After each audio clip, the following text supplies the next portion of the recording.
Hey guys, what's happening? REVan Evan here, Abe Tango's with me, and we are in Livonia, Michigan at the home of Roush.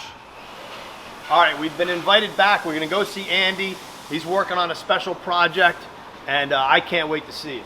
Let's go. Hey Andy, what's going on? How you doing? Good All to right. see you. Good to see you, man. This is my man Andy Robinson. He's a fabrication specialist here at Roush, and he's got some tin work going on, and we're gonna show you where that goes right now because you're gonna basically have your mind blown because my mind is blown. Let's check it out.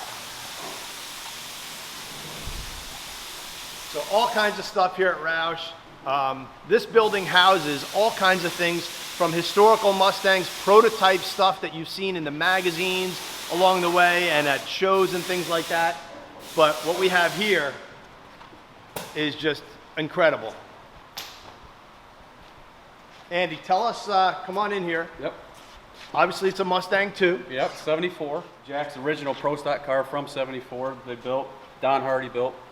It's been in the company for about 25 years unrestored after he purchased it back. Had the pleasure the last several months working on it and getting it to this stage. Our body shop did excellent paint on it, and I'm just responsible for fabrication and mechanical work on this one, yeah.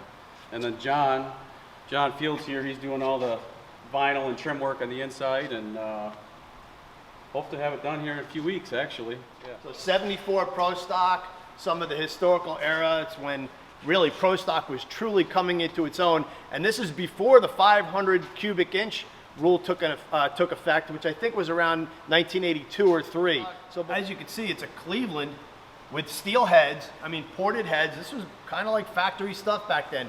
Cable drive tack, you just had the older style electric water pump drive for the water pump, a couple of Holley Dominators on a cast intake, and you have yourself a Pro Stock engine. I'm sure it's giant cam and big compression. Yeah, would you like to hear it run? Yeah.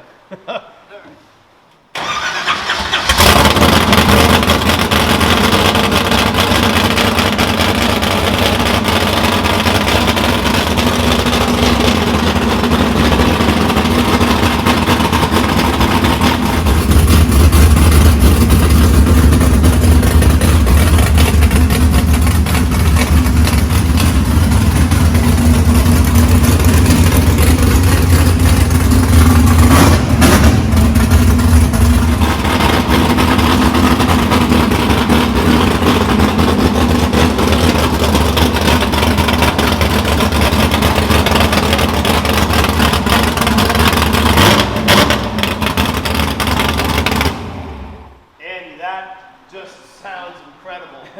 You hear the cackle? And that's the original camshaft from back then too. Yeah. Oh man, I'm like giddy like a school kid, man. I'm like, I got the chills. Abe, did that give you the chills? Oh yeah.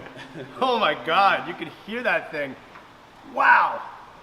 I mean, it doesn't even have aftermarket valve covers on it. It's just like an engine. It looks like it could have been out of like a F-150 or something with a tunnel ram on it. Yep. Performance really came from the cylinder heads. These port adapters is what, like I said, Gapp and Roush were pretty much known for back then. Raises the exhaust port. And that became a big deal. Essentially now the D3 or your Yates style aluminum head was kind of loosely based off that. Okay. Yeah, yeah. Did they change the shape? Did he change the shape of the intake port runners as well? Yeah, yeah. I'm like half shaking here. I don't know. I'm shaking, not stirred. But we had Braswell, these are original carburetors that we had Braswell go through and restore. Yep, carburetor guru. Yep, yep. All right, so a special treat. We happen to be just hanging out and Jack shows up. So Jack, great to see you. How are you, sir? I'm doing good, Evan. Good seeing you, pal. I can't believe that you're restoring this car. Incredible. 46 years ago, I drove this car in a competition, one time with a flat tire on it, but I've kept it for 26 years. I sold it. It was going for about 20 years.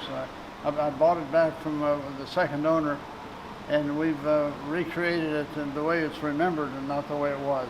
Right, which is, I mean, just to see it. And Andy started the engine for us, and I'm like giddy about that.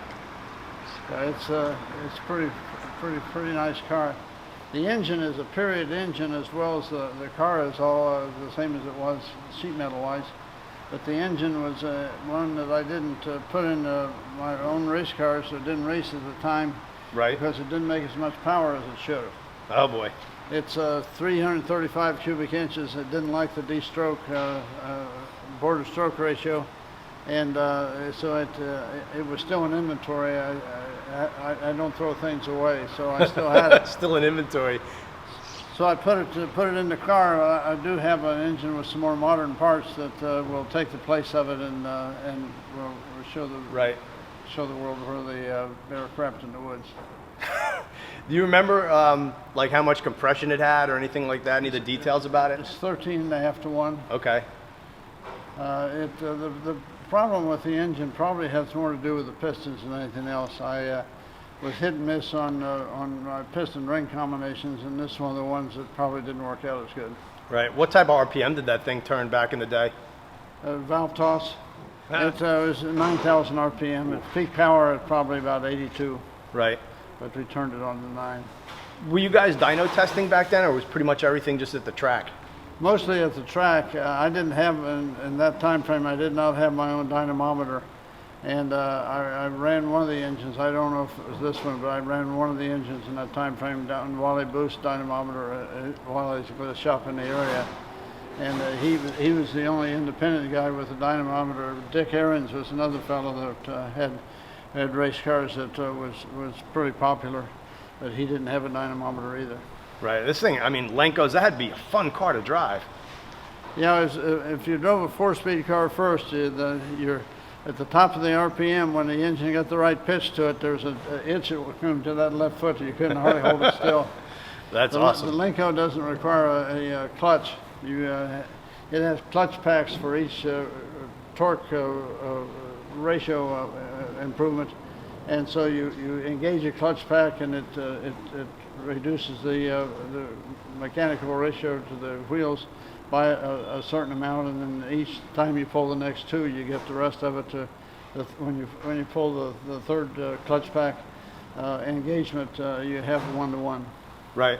I mean, but that had to be a huge innovation from going from basically modified street style 4-speeds that were used in pro stock or racing to a transmission that was truly a racing transmission. Yeah, this was in a time frame really before Doug Nash and the other people that made the crash boxes got going. And my trick was for a pro stock car that I had before was you took the brass rings and cut all the teeth off those, right. And you took the synchronizer teeth, the alignment teeth for the gear change that was on the gear, receiving gear, took every one of those off.